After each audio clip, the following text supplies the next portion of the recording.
go for a drive.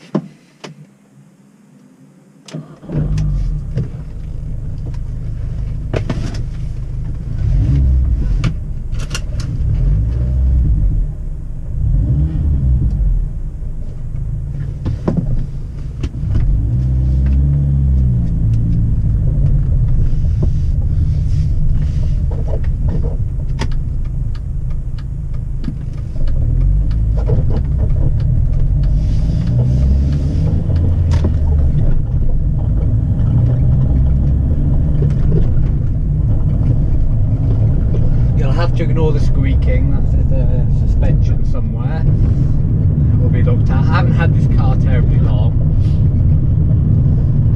They bought it from a Eastern European lady, and I assume she had bought it from a boy racer, so it was in quite a poor condition by the time I got to it. Thankfully most of it was superficial. As any of you noticed, there's long seats in here, but at some point they've been replaced. So I'm hoping to get some wave seats back in. Absolutely lovely, love this dashboard. And the whole interior. Wynne Thomas, who designed the Rover 75 and Rover 200 dashboard, also did the Mini as well. So it's got a good breed. Part of the Holy Trilogy, which I own, thankfully. Now, this is only a single cam 1600 Tritec engine. I'm sure you all know this because you're probably watching this because you're a Mini enthusiast.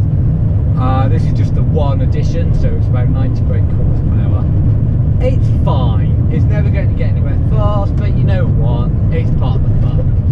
Mini, you don't need to go fast. I mean, I'd love a supercharged one. I'm sure, you know, according to everyone, but I kind of think, you know, does the outright performance kind of give the right counterbalance to the costs and issues, maybe say, that there are with the supercharged versions? I'm not sure. No, I think this 1.61 model is a really good one. As anyone who's canny enough to notice, this is the Y Reg. This is number 308 off the production line. So it's a very early car. It has some lovely additions, like having the mini pedals, you know, for the clutch and brake, as well as the throttle. Later ones only had that on the throttle. No, it's a wee bonny car, as they may say in Scotland. I love it. I bought this as an investment, actually, and a little project to do, because I've got a Rover 75 2001, similarly Y Reg with the 2 litre V6, and I have Lynn Rover 200 R3 in 1998 format. Now both are in such good condition that there isn't much to do with them. I struggle to do much with them. I kind of realised after a while that whilst it's owning, lovely owning too, you know, not mint. When I think of mint, I think of, you know, fresh out of the showroom, but low mileage and in very fine condition cars. They're all jolly good and nice, but you just worry about using them all the time. There's not much to do with them. Like this, I had all the satisfaction of removing all the boy racer stuff and trying to track down original parts on eBay, sticking a new rev counter on. What else have I done so far? I fixed the B column trims here on both sides because they were both cracked and broken. I replaced the indicator scuttles from Flame, an aftermarket Flame scuttle where the indicator light goes with the proper R50 indicator scuttle. What else have I done? Oh yes, I wrenched off these awful plastic chrome wing mirror covers to find the originals underneath, which was great. Removed a spoiler from the back, a stick-on spoiler thankfully, so I was able to kind of get the glue off and get that back to normal. I've stuck a new gear knob on because like all R50s it was in terrible condition. Oh, and I gave the car a thorough clean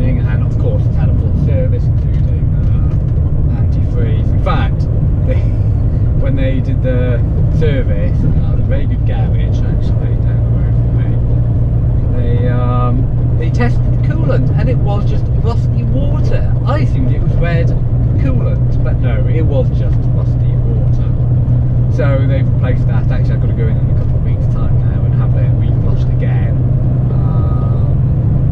And have that done. There's a bit of history. It's got its still got the service manual with quite a lot of stuff in there.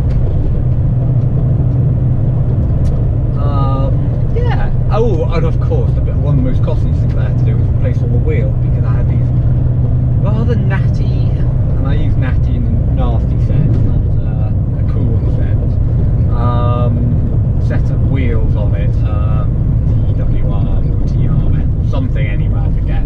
They were nasty with a variation of Chinese tyres on them. Now this one has the optional and quite very rare spare wheel on it, so I didn't have to get run flat tyres, which actually improved the ride quality quite a bit. So I got some lovely Toyos, and then I got my favourite alloy wheel, which is the Pepper Pots. Absolutely love them. Always wanted a colour Pepper Pot alloy wheels. Of course, you can get it on the original Mini. Ford with their Fiesta did it. And I think, yeah, early Escort, XR. Well, Escort Mark 3s. I think on the XR3 had it. Correct me if I'm wrong. But yeah. However, there's things to do. That's broken. I think it's a case of the old do it, sir. So I need a new cap on that. Well, actually, I've got the cap, but it's broken off, so I'll probably just try and get a nice second-hand one of these. I wanted to put a leather steering wheel on because whilst this plastic steering wheel is alright, it's quite worn, and to be honest, it's not entirely pleasant to feel. Yeah, but I love it. I love this bit. It just reminds me of a lovely simple dashboard arrangement you would have got on a Mini. Oh, where are we? There, 200.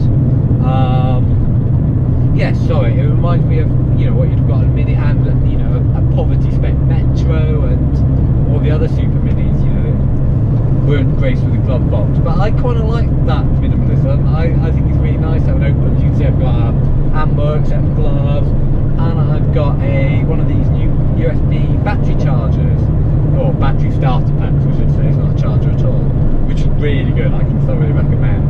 I'll put the one I have. Absolutely fantastic. So I quite like it. Everything's open, and you know what? Nothing falls out of it. So I just think it adds to that the proper charm of the original Metro and Mini compared to, you know, the ones that have the luxury glove box. But yeah, there's some nice attention to details. There's this lovely bump here, which reminds me of the R3 Rover 200's hump actually, except it's got its vents here, and it's not the highest quality plastic in the world, but it's got the touch. It's nice touch actually. It's not massively padded, but they've lasted this long, and I don't think there's any issues with them in terms of cracking or so. You know, they're of a good quality. There's a lovely sort of, goes to reason. There's a very early millennial feel to this. The silver, swoopy lines. Feels like you know, a loft apartment somewhere with a touch of Mini in there as well, obviously. But no, loads of room at the front. I'm 5'11". I fit perfectly. My partner's 6'4". He fits in easily. You know, the back is another matter, but you don't really buy a Mini, well, especially an R50 Mini, for practicality. And at this price point, they just make such a good alternative. You know, second car, which this is effectively. I have a Volvo V50 for my day-to-day running about, taking things to the tip and going to and from work. And the Mini is the fun every other day car when I'm not using the 75 or the Rover 200. But they're in storage, as I said, for Christmas now, so I don't have to worry about it. So this is kind of my, probably actually use this more than the Volvo. It's just so damn fun.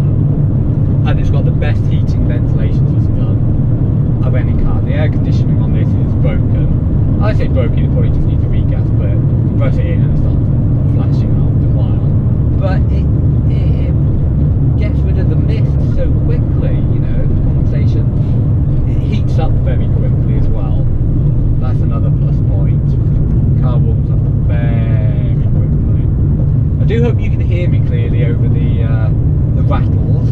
I say it is suspension rattles. It's not trim, but it did come from service. And they said something about a roll bar needing something or other. I forget. But either way, they weren't terribly concerned about it. But gosh, yes, it squeaks a lot. Now I know it shouldn't do because my partner also bought a Mini after I bought this one. He loved it so much. He's actually got an older one, but it's got a 51 plate on it. He's got 216, I think, that says the registered as a 51 plate. Don't know if that will affect the future values, but it is a very early one in the Cooper red, whereas this is in the blue.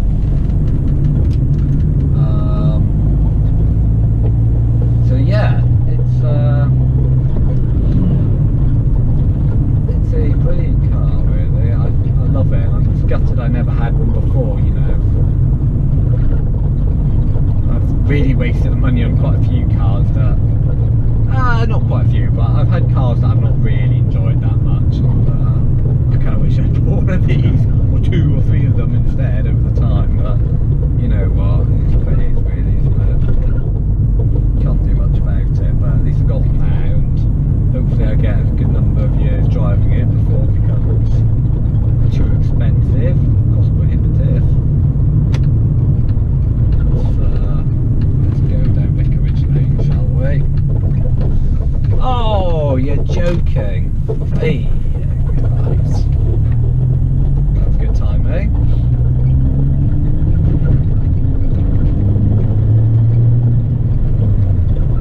Yeah, it's so much fun. Absolutely love it. But as I say, it's got some lovely design details. I mean, these air vents are lovely. They don't get quite as satisfying twist as I'd like, and I don't know how to describe it, but they feel a little sort of I don't know, a little bit tinny, but the design is beautiful, the gloss black and these buttons underneath. So despite the car being very dirty and well used, these lovely toggle switch buttons are in immaculate condition, and they work so well and they're so nice to touch and use. Really delightful. Indicators, yeah, again they're a little bit flimsy actually, they're not very weighty, lovely design, very functional in how they're used, they're quite aesthetic actually to look at, you know, aesthetically pleasing, but they're quite cheap. I'm not that bothered really about indicator stalks.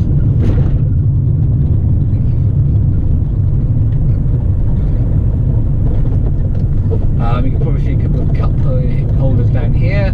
They are practically useless. You can get a very small can of Coke or any other soft drink for that matter.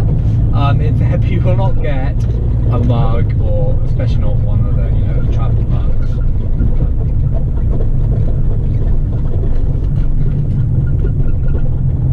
And this Mini is designed for this.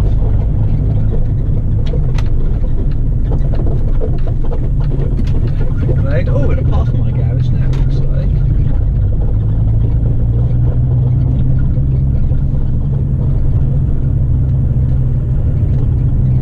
I shall point it out, don't you worry.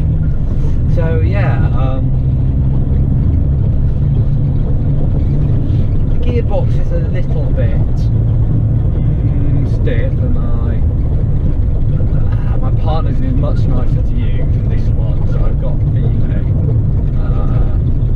this one might be on its last legs.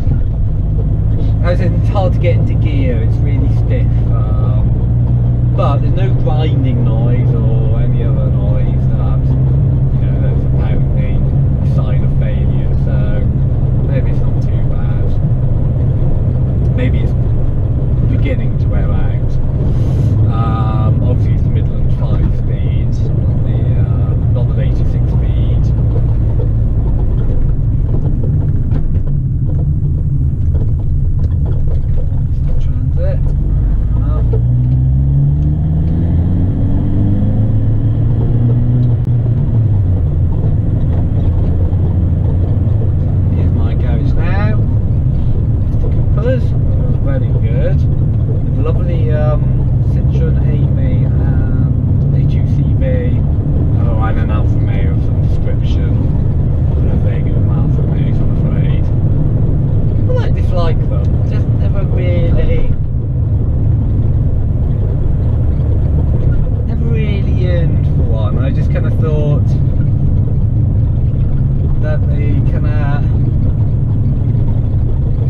like Fiats, for example. I love Fiats,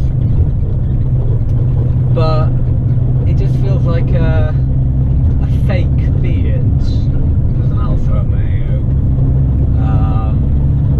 You know, if you're gonna have a Tipo, you may as well have a Tipo. I always think, and I love the Tipo design, for example, or the original, you know, not the latest, not the existing one. Whereas a 156 is just a Tipo with a boot on, and it's a bit of a fake fur. And I'm sure it's a very good car to drive, very nice, I'm sure. But it's just, it doesn't feel 100% to me, and as a result I've just not been that interested. And I always think slightly red Italian sports cars are overrated anyway. But each to their own. I'd rather a Alfa Romeo 146 or 145 over, say, a Golf or something dull like that.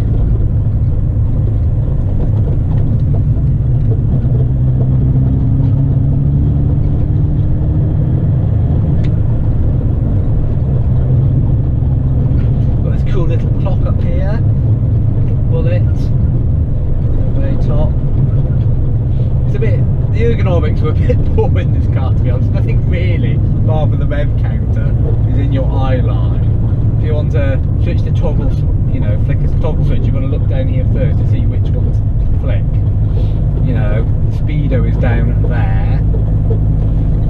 Whereas I think in the original Mini you sat a bit lower and you were probably more at eye level, whereas this you have to actively look down.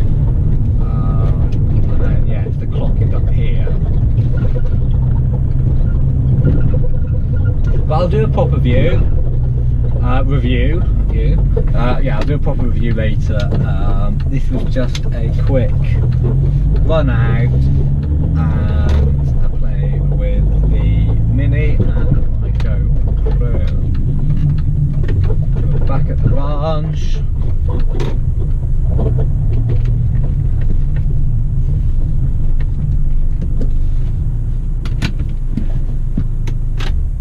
Brilliant. Well, lovely stuff. Thank you. Catch you again soon.